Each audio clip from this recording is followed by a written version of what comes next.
शिखा के पास क्या नहीं था, जितना उसने सोचा भी नहीं था, उससे कई अधिक उसे मिला था। लंबा चौड़ा फ्लैट जिसके झज्जे से समुद्र की लहरें अटखेनियां करती दिखाई पड़ती थी। उस पर रखे सीमेंट के गमलों में उसने खूब सारी लताएं लगाई थी जो सदाबहार फूलों से लदी रहती थी। इन सब का सुख लेने के लिए उसने झज्जे पर सफेद बेंत की कुर्सियां डलवा रखी थी।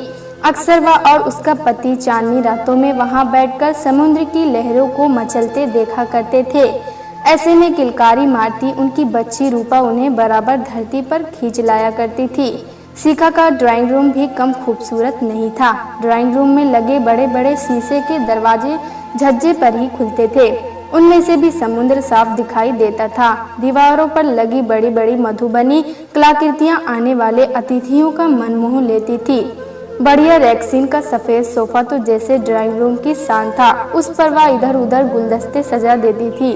नीले लेस लगे सफेद पर्दों से पूरा ड्राइंग रूम बहुत भव्य लगता था। इसी तरह शिखा ने अपना शयन कक्ष भी सजाया हुआ था। पूरा हल्का गुलाबी, उसकी हर चीज में गुलाबी रंग का स्पर्श था। उससे लगा स्नानघर समूचा संगमरमर से बना था। फ्लैट बनवाते समय उसने स्नानघर और रसोई घर ज्यादा ध्यान दिया था। उसका ख्याल है कि यदि दोनों चीजें किसी फ्लैट की जान होती है, अगर ये दोनों चीजें अच्छी ना हो तो सब कुछ बेकार। इसलिए उसने अपने बाथरूम का टब सफेद संगमरमर का बनवाया था। उसने एक तरफ हल्के रंगों में प्लास्टिक के पर्दे थे। जब शिखा उसमें नहाती थी तो अपने को रानी महारानी से कम नहीं समझती थी।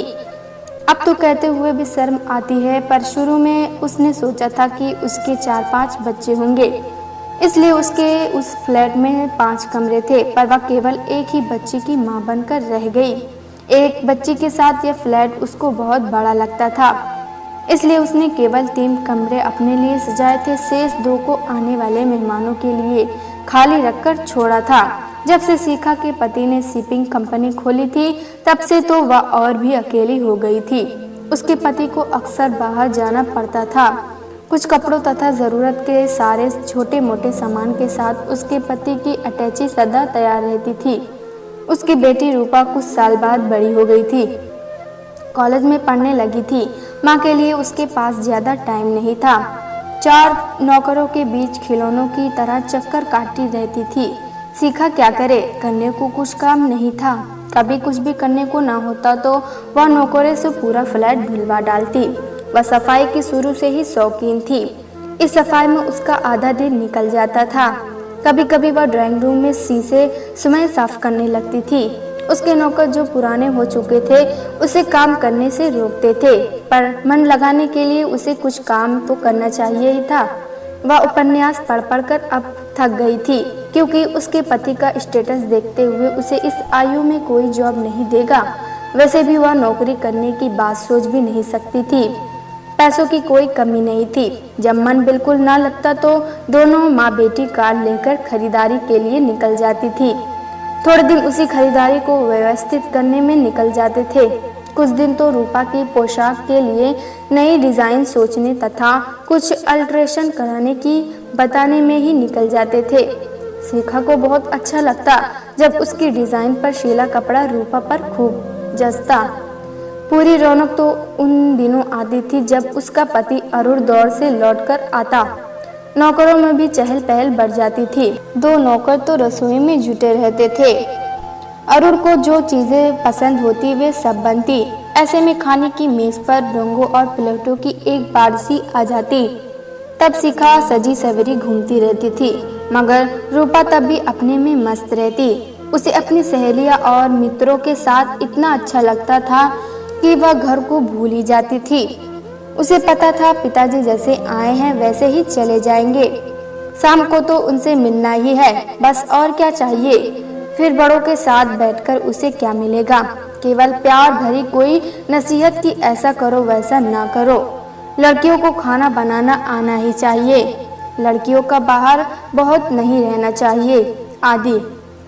जब से रूपा कॉलेज में पढ़ने लगी थी उसे ये सुनना बहुत बुरा लगने लगा था।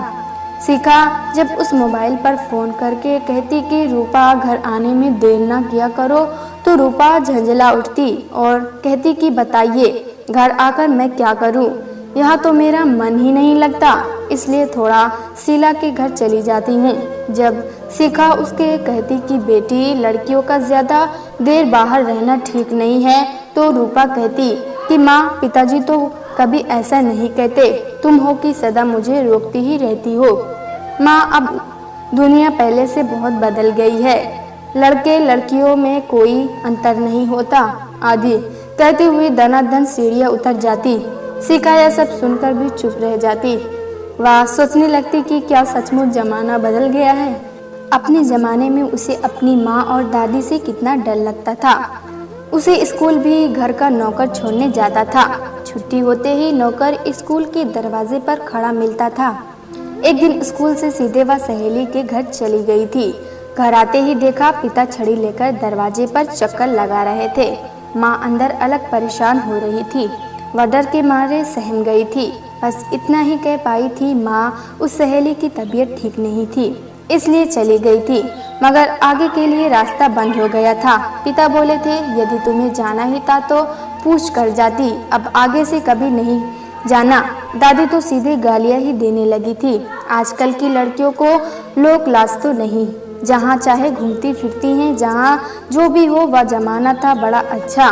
लड़कियों में एक सलीका था, लिहाज था, छोटे बड़ों की इज्जत करते थे। पर अब तो हर बात का जवाब उनके पास मौजूद है।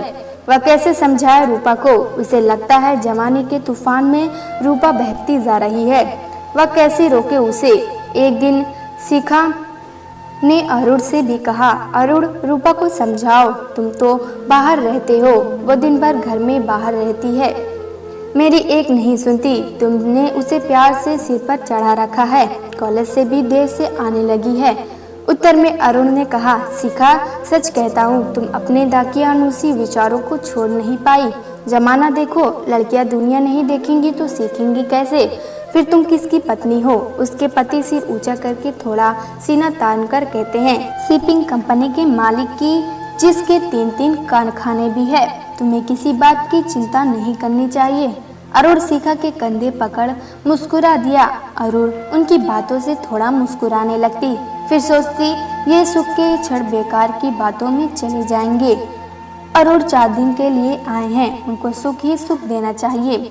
ये सोचकर वह उनका हाथ पकड़कर कहने लगती, तुम आ जाते हो तो मुझसे नई ताकत आ जाती है।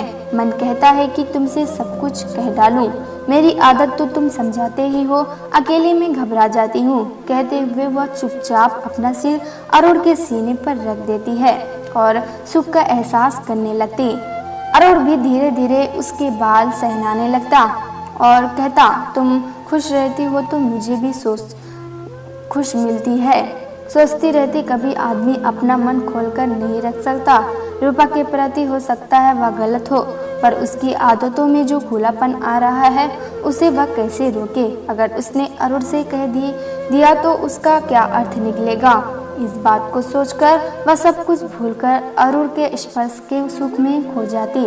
4-5 दिन बाद शिखा अपने पति अरुण को फिर हवाई अड्डे पर छोड़ने गई। इस बार वह कंपनी के कुछ अधिकारियों के साथ अकेली थी।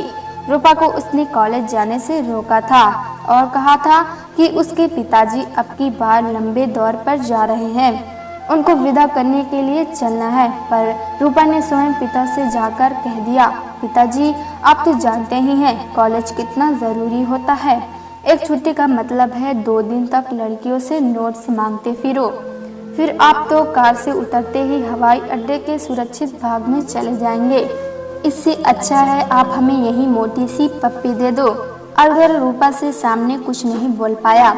रूपा के गाल पर प्यार किया और कंधा थपथपाते हुए बस इतना ही कहा, तुम्हारी माँ अकेले थोड़ा परेशान हो जाती है, उनका ख्याल रखना, मैं अब की बार 1.5 महीने बाद आऊँगा। रूपा के इस तरह के व्यवहार से अरुण भी थोड़ा हिल गया था। एक क्षण को सोचा भी कि आजकल के बच्चे कितने हृदयहीन होते जा रहे हैं। फिर पुरुष होने के नाते दृढ़ता आ गई और फिर कंपनी के अधिकारियों से बात करने लगा। इस बार अरुण को भी दुख हो रहा था कि वह शिखा के 1.5 महीने के लिए अकेली छोड़ जा रहा है, पर कर भी क्या सकता था। काम की जिम्मेदारियों का भी जीवन में अलग हिस्सा होता है, आदमी उनमें उलझता है और घर की जिम्मेदारी छोटी लगने लगती है। अरुण के जाने के बाद शिखा अकेले ही गाड़ी में बैठकर घर लौट आई। ड्राइंग रूम के सोफे पर वह निढाल सी बैठ गई। उसे को लगा समय जैसे एक क्षण को ठहर गया हो, करने को कुछ काम ही नहीं है। रूपा कॉलेज चली गई थी। अरुण के उन शब्दों को याद करके कि तुम खुश रहोगी तो मुझे भी ताकत मिलेगी, वो थोड़ा संभली। बाहर छज्जे पर जाकर गहरे नीले समुद्र की तरफ देखती रही और सोचती रही कि उसे भी समुद्र की तरह सब कुछ बर्दाश्त कर लेना चाहिए। एकाएक उसे समुद्र की लहरों में संगीत की ध्वनि सुनाई देने लगी। वह अरुण की याद में सुख में खो गई। एक दिन शिखा अपने पलंग पर लेटी हुई रूपा का इंतजार कर रही थी। 4 बज चुके थे। अक्सर रूपा 4 बजे तक कॉलेज से वापस आ जाती थी। वैसे उसकी छुट्टी तो 1:30 बजे ही हो जाती थी, पर घर पर आते आते 4 बज जाते थे। शिखा शाम की चाय के लिए बराबर उसका इंतजार करती थी, पर उस दिन 4 कभी के बज चुके थे। वैसे रूपा को लेने के लिए वह गाड़ी भी बेच सकती थी, पर ये रूपा को पसंद नहीं था। उसका कहना था, हर समय मेरे पीछे ड्राइवर भागता रहे, ये मुझे पसंद नहीं। शिखा हर तरफ से जैसे मजबूर हो गई थी। दरवाजे की घंटी जैसे उसके कानों में आकर फिट हो गई थी। हर आवाज उसे दरवाजे की घंटी जैसी लगती थी। पर फिर वह उदास हो जाती और सोचने लगती कि पति के बिना भी औरत कितनी मजबूर हो जाती है। इस समय कुछ हो जाए तो वह क्या कर सकती है। उसका मन किसी काम में नहीं लग रहा था। झज्जे पर जाकर वह घूमने लगी। पता नहीं क्यों समुद्र को देखकर उसके मन में एक अजीब सा साहस आ जाता था। ऐसे घूमते घूमते 7 बज गए। अंधेरा छाने लगा था, पर रूपा का कहीं पता नहीं था। उसका मोबाइल लगातार बिजी जा रहा था। एक बार मैसेज आया, I will be late, don't worry, love you. Shikha नहीं चाहती थी कि नौकरों व ड्राइवरों से रूपा को ढूंढने के लिए कहे। उसके मन में घर की इज्जत का पूरा ख्याल था। पूरे 8 बजे दरवाजे की घंटी बजी तो शिखा भागकर दरवाजे पर पहुंची। वैसे दरवाजा नौकर ही खोलता था, पर आज जैसे उससे रहा नहीं गया। दरवाजा खोलते ही शिखा ने देखा कि रूपा बहुत उदास है। बिना उससे कुछ बोले चाले अपने कमरे में चली गई। शिखा को जैसे भय ने डस लिया।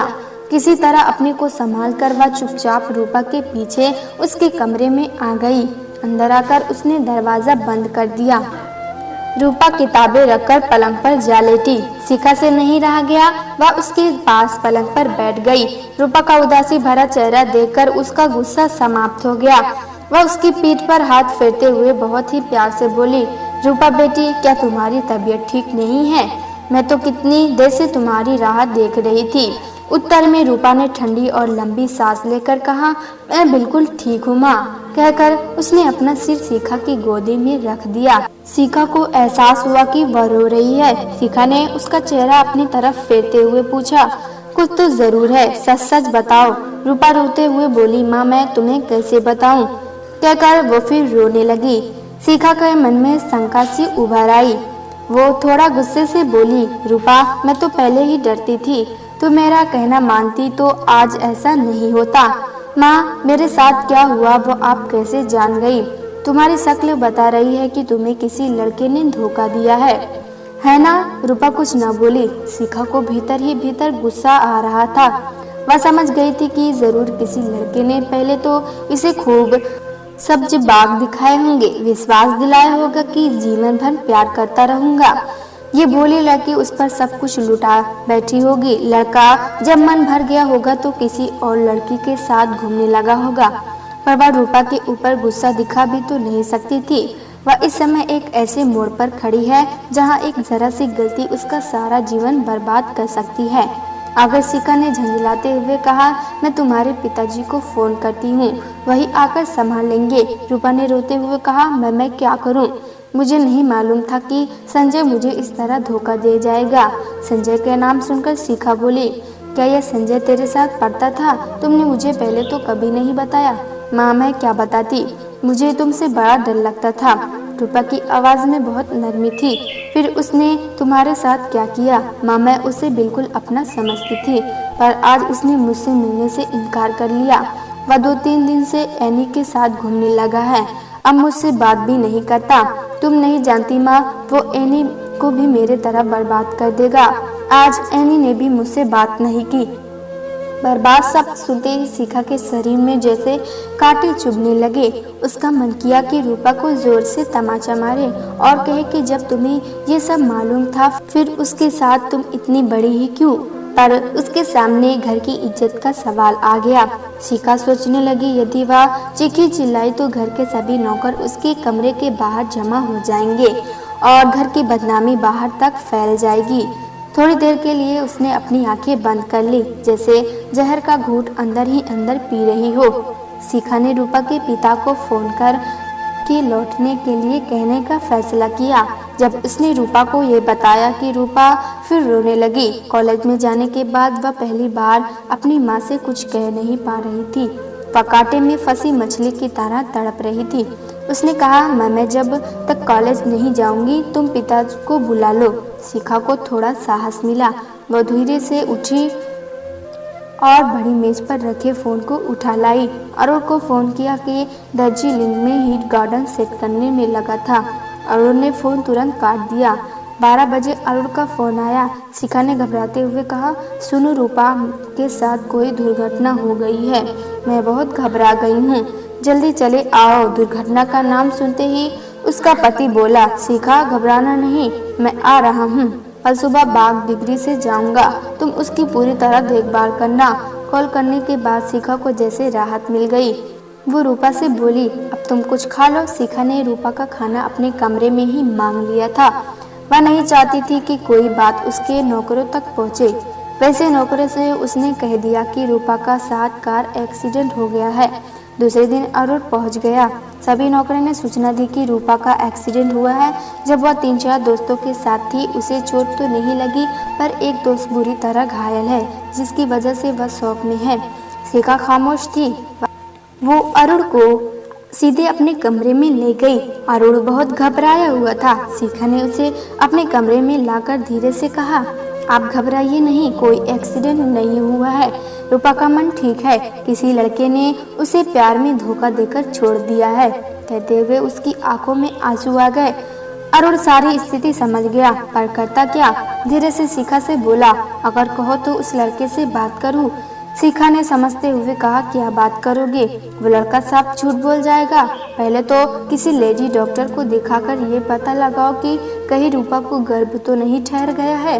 ये सुनकर अरुण भी परेशान हो उठा, पर पुरुष होने के नाते उसने शिखा से कहा, तुम घबराओ नहीं, मैं कल ही इंतजाम कर दूंगा, किसी को पता भी नहीं लगेगा। ये सुनकर शिखा की घबराहट थोड़ी कम हो गई। फिर अरुण रूपा से कमरे में आया। उसका रूपा से मिलने का उत्साह थोड़ा ठंडा हो गया था, पर उसने ये जाहिर नहीं किया। बोला, रूपा बेटी कैसी हो? उसने अपना चेहरा झुका लिया। उसकी आंखों में लाचारी के आंसू तैरने लगे। वह कुछ बोल नहीं पा रही थी। अरुण ने ही उसके बाल सहलाते हुए कहा, बेटी तुम बिल्कुल ना घबराओ, अब तो मैं आ ही गया हूँ। वैसे भी घबराने से काम नहीं चलेगा, हिम्मत से काम लो, तुम अब बड़ी हो गई हो।